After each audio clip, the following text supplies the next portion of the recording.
is Cindy's Library, and today I'm going to talk about what I have read in the month of February thus far in the first half.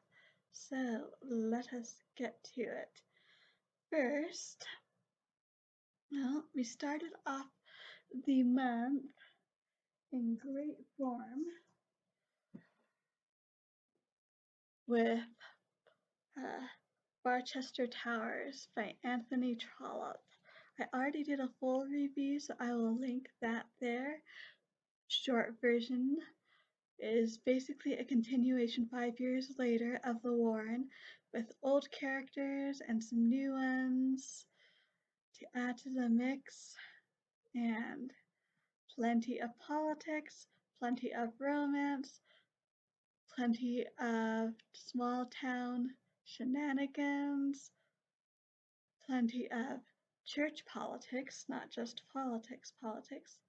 Actually, it's mostly church politics, so very, very enjoyable.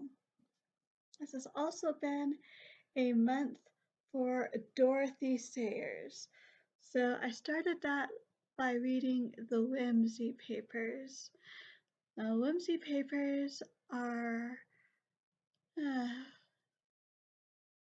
probably the last thing Dorothy Sayers ever wrote about Peter Wimsey, although I could be wrong about that. It's after all of her novels, certainly. I think they were written about 1939, 1940, and what they are 11 extracts. There may be just one item in there, there may be multiple items in there, from the Whimsy family papers detailing the early days of World War II for the family. And we hear from all sorts of people. We hear from one of Harriet's old friends who's an academic at Oxford. We hear from Lord Peter's uncle. We hear, of course, from the Dowager Justice, the Dowager Duchess. Bit of a tongue twister there. And of course, we hear from both Harriet and Lord Peter themselves. And this was how Dorothy Sayers shared some of her own views, both about what was going on at the very beginning of World War II in Britain and some ideas about how Britain might want to rebuild after the war. So very interesting from that perspective. And it's great, of course, being with our favorite characters some more. I also read Ask a Policeman, which was the second novel written by the Detection Club. That was a group of detective authors in Britain who got together to share ideas, keep each other honest about how to write detective stories and things along those lines, which was it must have been very entertaining being in some of their meetings. And to earn money for some of their activities, this is one of the things they did. Now this one, Ask a Policeman, is a round robin in which you have an introduction by Agatha Christie talking about the various authors. You have one author at the beginning who sets up the situation, one author at the end who gives the final conclusion, and four different authors in the middle who, with their detectives, find out various things and give their own conclusions about the case. So we got Lord Peter Wimsey and various other sleuths who I'm not nearly as familiar with. But the fun part about it is the author of the sleuth does not write their own sleuth. So for example, Dorothy Sayers did not write the Peter Wimsey chapter. So great fun. The premise is you've got this self-made newspaper mogul. He's annoyed just about everybody with his newspaper, and he gets murdered. And you not only have the usual suspects, the private secretary, the butler, other servants in the house, etc. You also have, he was visited by, let's see, Archbishop of Canterbury, I believe, or if not of Canterbury, at least an archbishop, um, the Labour Party whip, and the assistant police commissioner all were there at his house at about that time when he was murdered. And the murdered guy has indeed angered the church, the establishment, and the police. And basically, the Home Secretary, given that the Assistant Police Commissioner is involved, and also given that there is some evidence of, shall we say, not deliberate malfeasance, but in carelessness by the police, infighting among the police, things along those lines.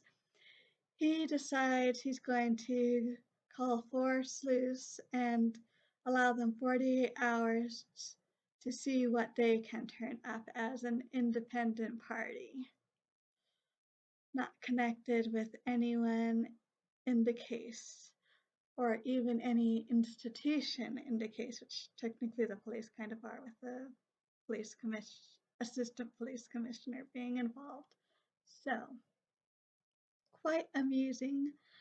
Not sure you could call it great, but great fun.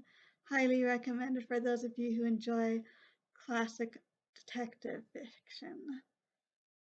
And I also read Whose Body by Dorothy L. Sayers. This is the first Peter Wimsey book. And so what the premise is Lord Peter is having a normal day. He's just about to go out to a rare book auction, as he does because that's his other hobby, when he gets a call from his mother. Now, it turns out she got a call from the local vicar there at the land of the Duke of Denver, who is Lord Peter's elder brother, saying that the architect who had been working on a church roof is involved in something inexplicable. You see, someone dumped a naked body in his bathtub and put a pair of pince nezes on him. That's the only thing this body is wearing. How the body got in is less of a problem than who it actually is, because there is a businessman known to have been in the neighborhood the evening before who has disappeared, except upon closer examination, uh, this corpse in the bathtub is definitely not the missing man. So where is the missing man, and where indeed, and who indeed is this corpse that has been found? That is what Lord Peter is off to discover, with the help of his butler, Bunter. Yeah, I guess you could call him a butler, or uh, a gentleman's gentleman might be more accurate, although he does butler duties as well. But anyway, yep, Bunter's a great character. He's as unflappable as Jeeves. The only reason he isn't the star of the show is because Lord Peter, for all he lives up to his name of whimsy, he, no, his family and closest friends know that a lot of it is an act. But other people don't, and they can be mistaken about Lord Peter because of that. But really, he is extremely sharp, possibly the sharpest one in his family, excluding possibly the Duchess, of course, his mother, or the Dowager Duchess, I should say. But yeah. Oh, and we've also got Police Inspector Parker, a close friend of Peter Wimsey's who he's worked on cases with before. The interesting thing about Lord Peter is he has a love-hate with cases.